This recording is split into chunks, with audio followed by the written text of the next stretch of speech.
বন্ধুরা আজ আমি চলে এসেছি আরেকটা রেসিপি নিয়ে। প্রত্যেকটা দিন মানে প্রত্যেকটা নতুন নতুন রেসিপি তোমরা সবাই জানো। আজকে আমি বানাবো ভেটকি মাছের রসা। তাই আমি 2 পিস ভেটকি মাছ নিয়ে নিয়েছি। তোমরা তো সবাই জানো আমি ননভেজ খাই না, আমি ভেজ খাই। তাই শুধু এটা আমার মেয়ের জন্যই রান্না করব। 2 পিসই একটা মানুষের জন্য যথেষ্ট। মাছটা ভালো করে ধুয়ে নুন হলুদ মাখিয়ে রেখেছি। এবার আমি একটা মশলা তৈরি করে নেবো। আগে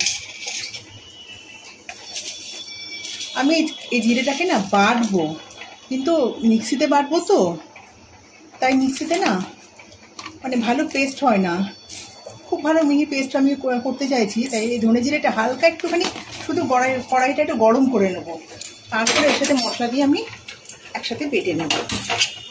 এটা কিন্তু আমি ড্রাই রোস্ট করবো না, জাস্ট একটু গরম করব। এখানে এক টুকরো আদা নিয়ে নিয়েছি, সামান্য একটুখানি আদা, 2টো কাঁচা লঙ্কা, একটা টমেটো, আর এই ধনে জিরেটা শুধু একটুখানি গরম করে নিয়েছি, একটু মচমচে যাতে হয়, তাহলে বাটাটা ভালো হবে। এটাটা আমি পেস্ট করে নিয়ে আসছি।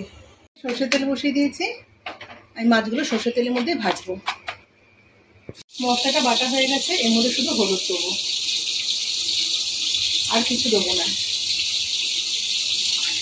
মাছটা একটু লাল লাল করে ভেজে নিয়েছি, তুলে নেব। তেলের মধ্যে সামান্য একটু জিরে আর হাফ তেজপাতা ফোড়নে দিয়ে দিলাম। ফোড়নটা ভাজা হয়ে গেছে, বেটে রাখা মশলাটা দিয়ে দেবো। ভালো করে ভাজবো যতক্ষণ না তেল ছেড়ে যায়। আর আমি আজকে আলু ভেজে নিয়ে এই রান্নাটা করছি না, রসাটা। আমি আলুটাকে একটুখানি চন্দ্রমুখী আলু একটুখানি ভাত দিয়ে নিয়েছি। আর বেশি ভাজাভাজি করে বেশি তেল আমি খাওয়াবো না। আর আমার বাড়িতে যদি 1 দিন বা 2 দিন মিক্স খাওয়া দাওয়া হয়, একটু তেল মশলা খাওয়া, তারপরে আবার 2 দিন আমি একটু লাইট খাবার খাওয়ানোরই চেষ্টা করি। মশলার মধ্যে পরিমাণ মতো লবণ দিয়ে দিলাম। যতক্ষণ না তেল ছেড়ে যায় ততক্ষণ ধরে আমি এটাকে কষাতে থাকবো।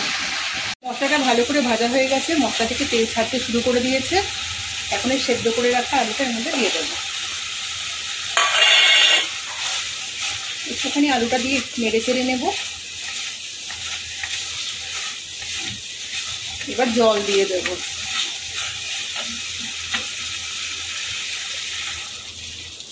জল খুব বেশি দেবো না, যেহেতু আলুটা সেদ্ধ, আলু সেদ্ধ করার ব্যাপার নেই, শুধু একটু ফুটবে।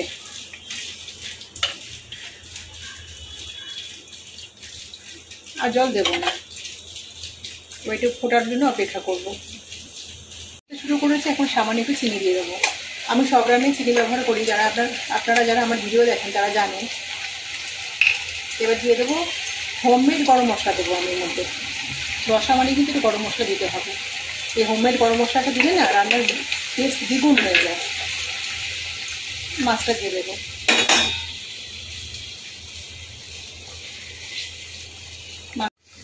আমাদের ভেটকি মাছের রসা একেবারে রেডি। গ্যাসটা বন্ধ করে দিয়েছি। দেখুন বন্ধুরা, কালারটাও কত সুন্দর এসেছে। আমি কিন্তু এখানে কোনো শুকনো লঙ্কার ব্যবহার করিনি, আপনারা দেখলেনই। তো রেসিপিটা কেমন লাগলো অবশ্যই কমেন্টে জানাবেন। আর রেসিপিটা ভালো লেগে থাকলে একটা লাইক দেবেন। বন্ধুরা আপনারা ইদানিং কিন্তু লাইক দিচ্ছেন না, ভীষণ কঞ্জুসি করছেন লাইকের ব্যাপারে। প্লিজ একটা করে লাইক দেবেন। আর যে সমস্ত নতুন বন্ধুরা এখনো চ্যানেলটাকে সাবস্ক্রাইব করেনি, তারা অবশ্যই চ্যানেলটাকে সাবস্ক্রাইব করবেন।